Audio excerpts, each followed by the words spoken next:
Welcome to Kenton's videos. Enjoy the video. In this video, I will explain how to connect Shopify to AutoDS.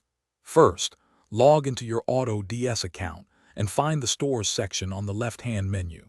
Click Add Store and then select Shopify from the list of e-commerce platforms.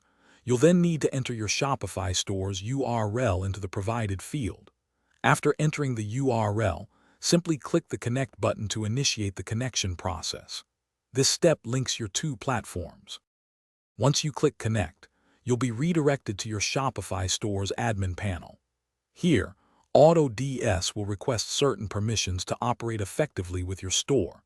Carefully review these permissions to understand what data AutoDS will access. After reviewing, click the Install App button to authorize the connection. This action allows AutoDS to manage products and orders within your Shopify store, ensuring smooth dropshipping operations. With the connection established, you can now configure your AutoDS settings. Navigate to the Product Importing section to set up your preferences. You can choose to import specific products from your suppliers or set up automatic imports.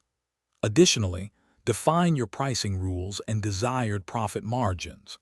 This ensures that when products are imported to your Shopify store, they are listed with the correct prices and profit calculations. Finally, take a moment to verify that your products have successfully synced and are appearing correctly in your Shopify store.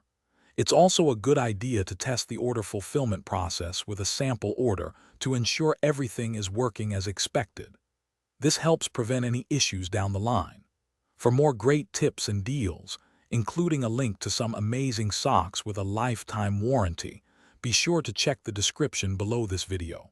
Thanks for watching. Thanks for watching. Consider subscribing if we helped you.